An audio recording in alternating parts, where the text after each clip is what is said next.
Well, hello and welcome to the Spirit Safe. My name is Rob. Thank you very much indeed for joining me. What do we have this time? It's a Redbreast 21-year-old single Potstill Irish whiskey. We've had a lot of Scotch whiskies recently on the channel, and that will probably be the theme for most of the year. But let's give ourselves a break and look at an Irish whiskey. I actually bought this for 180 Canadian dollars, which is very, very cheap. It's now going for about 280 in BC. I bought it in Alberta and it was on offer as well. But yeah, you won't get this. You won't get much change for $300 nowadays with this particular one. And it's quite handsomely packaged. This whole wooden box here, it looks like a small stereo speaker from the 90s. But it's, handsomely packaged. This dark blue and the wood effect. It's probably particle board with a wood overlay actually, but it still looks pretty good. And then it's magnetized. This flap here just pops open to reveal the whiskey inside, and this is magnetized as well. Well, it's not magnetized, it's just got a little clip inside to keep it there, so it slides out quite nicely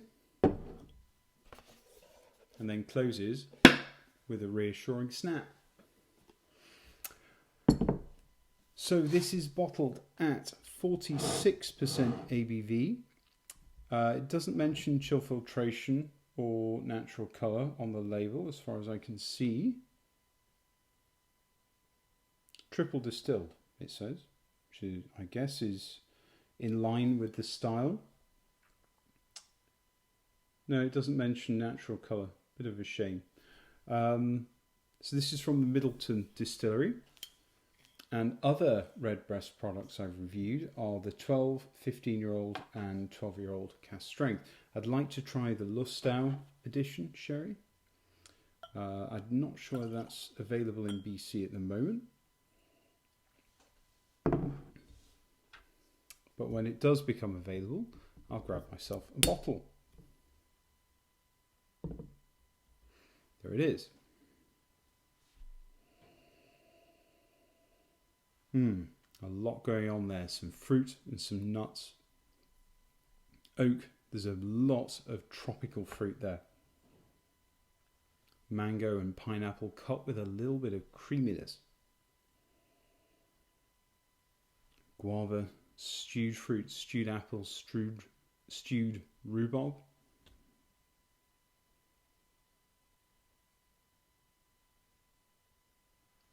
Nice creamy note, something vanilla, honey, some butter fudge there as well.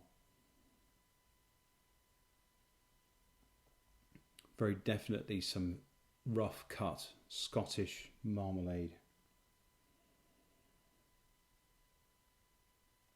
It is very oaky. It's not overpowering, but there is very definitely an oak signature there, indicating yes, this has had a 21-year maturation.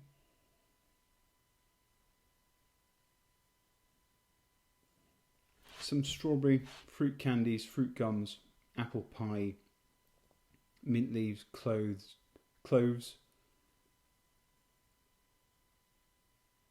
But a lot of mulled wine spice, cloves.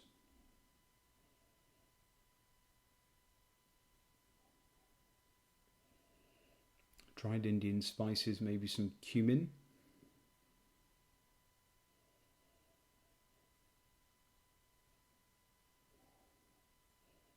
Murray mints, those creamy mint candies.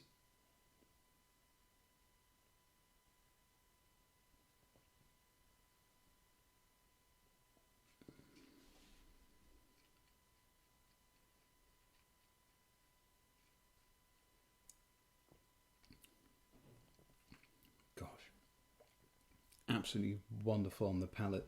It's honeyed, lots of red fruits, got a spicy intensity, an oaky intensity, a lovely sweet sherry, juicy, thick and warm mouthfeel, but not too heavy or not so tongue coating that becomes cloying. There's still a lightness about it, which is weird for something that's so flavourful. Marmalade, citrus, a little bit of espresso, figs and dates, just a really juicy. Is it sweet? It's sweet, but it's not sweet. It's not sickly sweet, but there's a lot of delicious. I'm going to have another sip.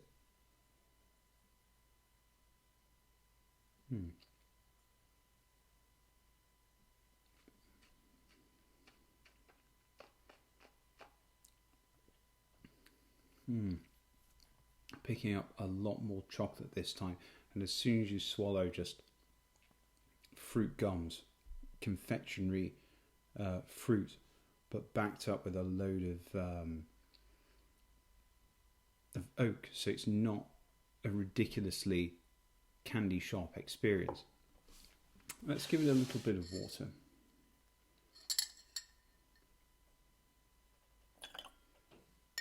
Not too much.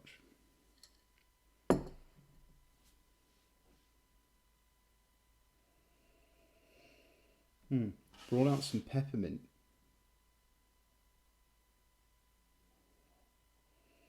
Raisins and currants, dried mango, dates, toasted walnuts, almond, some rye bread, toasted rye bread.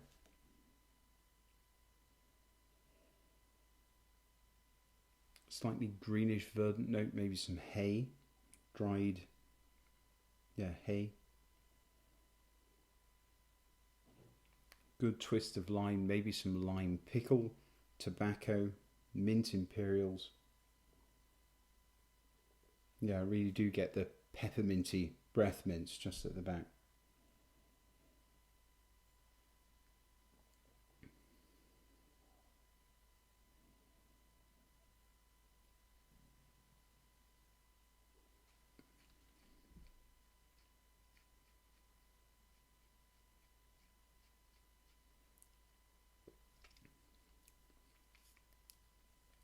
And the palate with some water, immediately much more honeyed.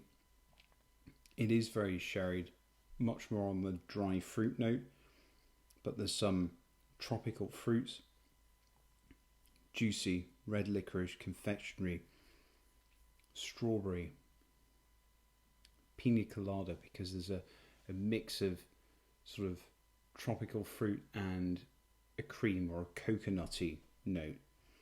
Cherry, grenadine, syrup, all of this is underridden by a big oaky base as well. So it's not just a ridiculously sweet confectionery thing. It's got quite a lot of oak and nutty flavours going along with it.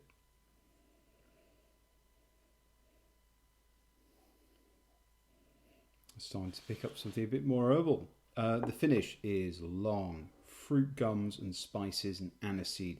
As soon as you swallow, confectionery fruit notes just burst into your mouth.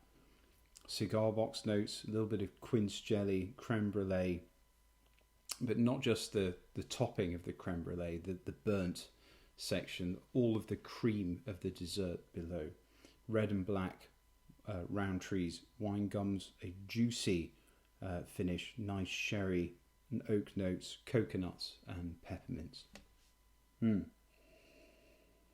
So this is very, very, very enjoyable, excellent Irish pot still whiskey.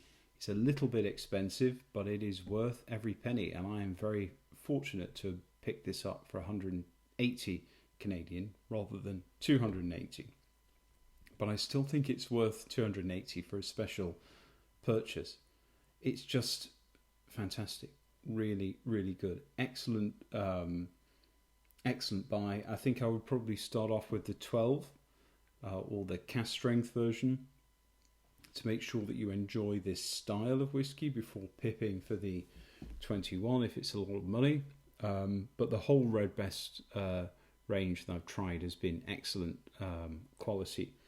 It's a paradox in that it is for savouring because it's a bit expensive and you get more out of it if you spend the time with it. But it is so delicious that you end up drinking it a little too quickly.